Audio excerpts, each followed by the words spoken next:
ಲೋಕ ಸಂಗ್ರಾಮದಲ್ಲಿ ಅತಿ ಹೆಚ್ಚಿನ ಸ್ಥಾನ ಗೆಲ್ಲಲೇಬೇಕು ಅಂತ ದೋಸ್ತಿ ನಾಯಕರು ಪಣ ತೊಟ್ಟಿದ್ದಾರೆ. ಅದರ ಮುಂದುವರೆದ ಭಾಗ ಇವತ್ತು ಹಿರಿಯ ನಾಯಕರ ನೇತೃತ್ವದಲ್ಲಿ ಸಭೆ ಕೂಡ ನಡೆಯಲಿದೆ.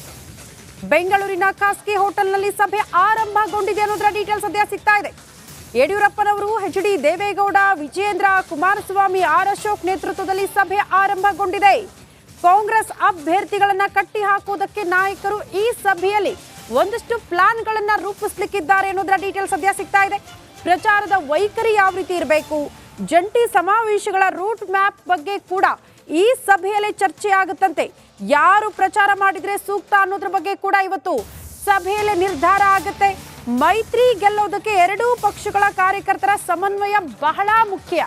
ಅದನ್ನ ಹೇಗ್ ಮಾಡೋದು ಅದು ಕೂಡ ಪ್ಲಾನ್ ಆಗುತ್ತೆ ಈ ಸಭೆಯ ಮೂಲಕ.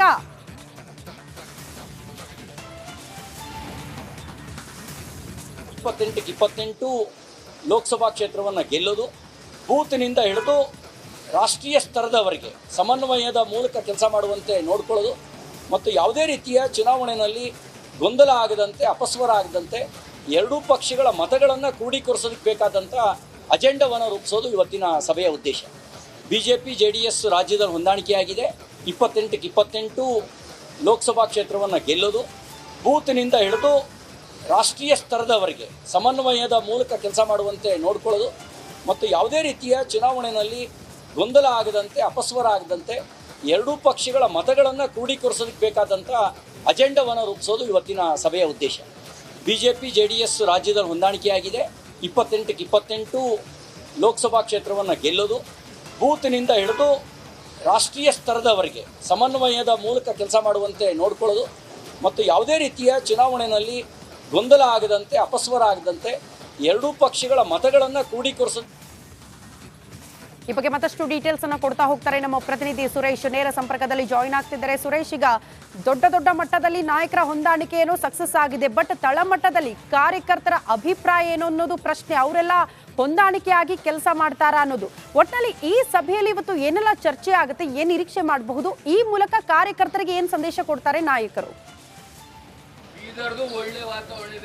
ಎಸ್ ಶ್ರುತಿ, BJP ಹಾಗೆ JDS ನಾಯಕರ ಜಂಟಿ ಸಮನ್ವಯ ಸಭೆ ಇದು ಮೊದಲ ಬಾರಿಗೆ ಅದು ರಾಷ್ಟ್ರ ಮಟ್ಟದಲ್ಲಿ ಅಂದರೆ ದೊಡ್ಡ ನಾಯಕರ ನೇತೃತ್ವದಲ್ಲಿ ನಡೀತಾ ಇರ್ತಕ್ಕಂಥದ್ದು. ಇವತ್ತು ಬೆಂಗಳೂರಿನ ಖಾಸಗಿ ಹೋಟೆಲ್ನಲ್ಲಿ ಇವತ್ತು ಈ ಜಂಟಿ ಸಮನ್ವಯ ಸಭೆ ನಡೀತಾ ಇದ್ದು, ಮುಂದಿನ ದಿನಗಳಲ್ಲಿ ಅಂದರೆ ಲೋಕಸಭಾ ಚುನಾವಣೆಯಲ್ಲಿ 28 ಲೋಕಸಭಾ ಕ್ಷೇತ್ರಗಳನ್ನು ಗೆಲ್ಲುವ ನಿಟ್ಟಿನಲ್ಲಿ ಭರ್ಜರಿ ತಯಾರಿಯನ್ನು ನಡೆಸಿರ್ತಕ್ಕಂಥದ್ದು. ಇದರ ಭಾಗವಾಗಿ ಮಾಜಿ ಪ್ರಧಾನಿ ಎಚ್.ಡಿ. ದೇವೇಗೌಡರು ಕೂಡ ಕೆಲವೇ ಕ್ಷಣಗಳಲ್ಲಿ ಆಗಮಿಸ್ತಾರೆ ಅಂತಕ್ಕಂಥ ಸಮನ್ವಯ ಸಭೆಗೆ.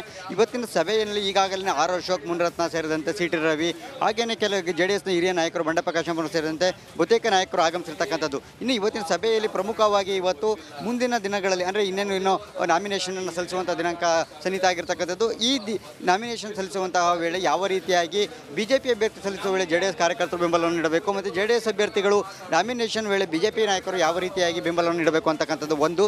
ಜೊತೆಗೆ ಪ್ರಚಾರದ ವೇಳೆಯೂ ಕೂಡ ಯಾವ ರೀತಿಯಾಗಿ ಪ್ರಚಾರದಲ್ಲಿ ಇಬ್ಬರು ಕೂಡ ಅಂದರೆ JDS ಮತ್ತು BJP ಇಬ್ಬರೂ ಕೂಡ ಕಾರ್ಯಕರ್ತರು ಮತ್ತು ಸ್ಥಳೀಯ ಮುಖಂಡರು, ಲೋಕಲ್ ಲೀಡರ್ಸ್ ಎಲ್ಲನ ಯಾವ ರೀತಿಯಾಗಿ ಸಂಘಟನೆ ತೊಡಗಬೇಕು ಮತ್ತು ಪ್ರಚಾರ ಕಾರ್ಯದಲ್ಲಿ ತೊಡಗಬೇಕು ಅಂತಕ್ಕಂಥ ಎಲ್ಲ ವಿಚಾರಗಳು ಚರ್ಚೆ ಆಗುತ್ತೆ. ಇದೆಲ್ಲದರೂ ಸೇರಿದಂತೆ ರಾಷ್ಟ್ರೀಯ ನಾಯಕರು ಯಾರೆಲ್ಲ ಬರ್ತಾರೆ, ಸ್ಟಾರ್ ಕ್ಯಾಂಪೇನರ್ಸ್, ಅವರ ಜೊತೆ JDS ನಾಯಕರು ಯಾರೆಲ್ಲ ವೇದಿಕೆಯನ್ನು ಹಂಚ್ಕೊಳ್ಬೇಕು, ಹಾಗೇನೇ BJP ನಾಯಕರು ಕೂಡ ಯಾರೆಲ್ಲ JDS ನಾಯಕರ ಜೊತೆ ವೇದಿಕೆಯನ್ನು ಹಂಚ್ಕೊಳ್ಬೇಕು, ಇದೆಲ್ಲದರ ಕುರಿತು ಕೂಡ ಇವತ್ತಿನ ಸಭೆಯಲ್ಲಿ ಚರ್ಚೆ ಆಗ್ತಕ್ಕಂಥದ್ದು. ಇನ್ನು ಈಗಾಗಲೇ ನಮಗೆ ಮಾಹಿತಿ ಇರುವಂತೆ ನರೇಂದ್ರ ಮೋದಿ ಅವರ ಜೊತೆ ಎಚ್.ಡಿ. ದೇವೇಗೌಡರು ಹಾಗೆ ಕುಮಾರಸ್ವಾಮಿ ಅವರು ಕೂಡ ವೇದಿಕೆಯನ್ನು ಹಂಚಿಕೊಳ್ತಾರೆ ಅಂತಕ್ಕಂಥ ಮಾಹಿತಿ ಇರತಕ್ಕಂಥದ್ದು. ಈ ನಿಟ್ಟಿನಲ್ಲಿ ಕೂಡ ಅವರ ದಿನಾಂಕಗಳ ನಿಗದಿ ಇರಬಹುದು, ಹೊಂದಾಣಿಕೆ ಅಂದರೆ ಅವರ ಡೇಟ್ಗಳು ಏನು ಕೊಟ್ಟಿರ್ತಾರೆ ಆ ರಾಜ್ಯಕ್ಕೆ ಆಗಮಿಸುವಂಥ ಪ್ರವಾಸ ದಿನಾಂಕಗಳು, ಅದಕ್ಕೆ ಹೊಂದಾಣಿಕೆ ಆಗುವಂತೆ ರಾಜ್ಯ ನಾಯಕರು ಕೂಡ ಒಂದು ದಿನಾಂಕದ ಪ್ರವಾಸದ ದಿನಾಂಕಗಳನ್ನು ಕೂಡ ಒಂದು ನಿಗದಿಯನ್ನು ಮಾಡ್ಕೊಳ್ತಕ್ಕಂಥದ್ದು. ಈ ಎಲ್ಲದರ ಬರುತ್ತಂತೆ ಈಗ ಇವತ್ತಿನ ಸಭೆಯಲ್ಲಿ ಚರ್ಚೆ ಆಗ್ತಕ್ಕಂಥದ್ದು. ಇನ್ನು ಇದರ ಜೊತೆಗೆ ಒಂದು ಅಂಶವನ್ನು ಹೇಳೋದಾದರೆ ಶ್ರುತಿ,